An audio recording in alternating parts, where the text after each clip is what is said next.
नमस्कार विद्यार्थी मित्रांनो, शिरपूर एज्युकेशन सोसायटी संचलित आर.सी. पटेल मराठी प्राथमिक शाळा शिरपूर इयत्ता पहिली विषय मराठी. आजचा आपला घटक आहे पूर्णविरामाची ओळख आणि वाचन पाठ 2. बालमित्रांनो, मागील व्हिडिओमध्ये आपण एक मात्रा हे स्वरचिन्ह शिकलो. याप्रमाणेच आज आपण पान नंबर 43 व 44 वरील पूर्णविरामाची ओळख आणि वाचन पाठ 2 या घटकांविषयी माहिती मिळविणार आहोत. चला तर मग बघूया.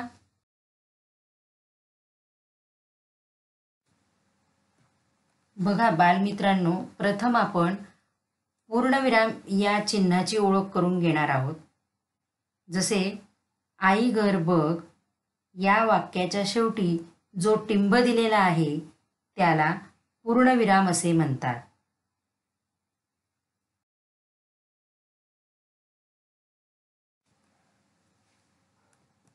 आता आपण अजून काही वाक्य तयार करूया. प्रत्येक गटातील एक शब्द घे, अर्थपूर्ण वाक्य तयार कर. वाक्य तयार झाल्यावर शेवटी पूर्णविराम नक्की दे. आधी आपण या प्रत्येक गोलातील शब्दांचे वाचन करू. प्रथम पहिल्या गोलातील शब्द कमल, रमा, उमा, सलीम, समीर, नाना. आता दुसऱ्या गोलातील शब्दांचे वाचन करूया. पाऊस, इमारत, सरबत, कप, लवकर. आता तिसऱ्या गोलातील शब्दांचे वाचन करूया. बघ, घे, पी, बस, कर, चल, उचल. आणि शेवटच्या गोलामध्ये जे चिन्ह दिलेलं आहे ते आहे पूर्णविरामाचे. आता प्रत्येक गोलातील एक शब्द घेऊन आपण वाक्य तयार करूया. प्रथम आहे कमल, पाऊस, बघ, पूर्णविराम.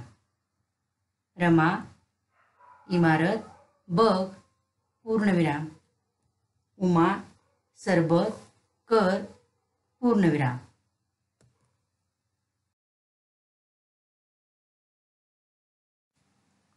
अजून काही वाक्य बघूया. सलीम, कप, उचल, पूर्णविराम. समीर, लवकर, चल, पूर्णविराम. नाना, लवकर, बस, पूर्णविराम.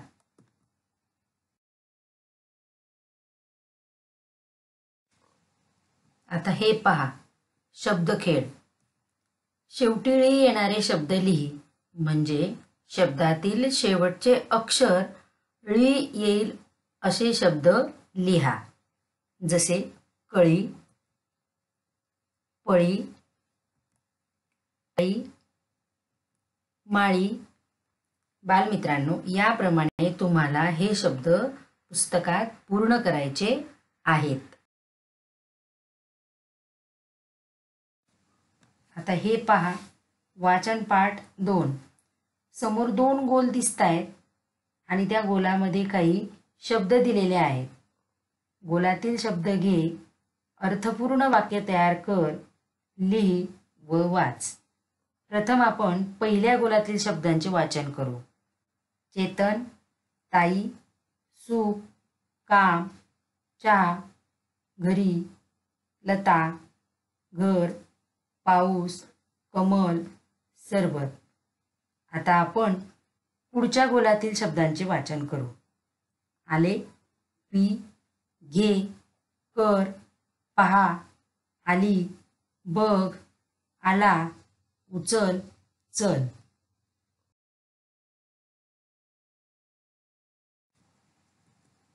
आता आपण या गोलांमधील शब्द वापरून अर्थपूर्ण वाक्य तयार करू. बघा, पहिल्या गोलामधील आपण चेतन आणि काम हे 2 शब्द घेतले. आता दुसऱ्या गोलामधील कर हा शब्द घेऊ आणि आपले अर्थपूर्ण वाक्य तयार झाले. चेतन, काम, कर. पुढचे वाक्य तयार करू. ताई, चहा, पी. याप्रमाणेच पुढचं वाक्य. लता, घरी, चल. बघा बालमित्रांनो, याप्रमाणे तुम्ही आईजवळ बसून वाक्य तयार करून दाखवा.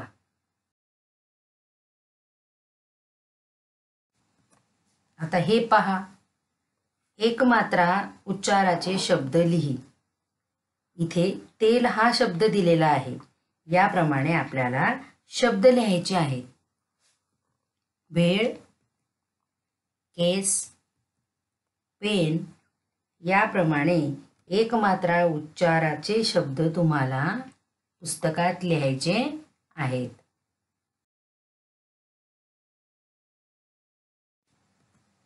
अशा प्रकारे आज आपण पूर्णविरामाची ओळख आणि वाचन पाठ 2 हे घटक शिकलो. बालमित्रांनो, खाली दिलेली वाक्ये वाचा व पाटीवर लिहा. धन्यवाद.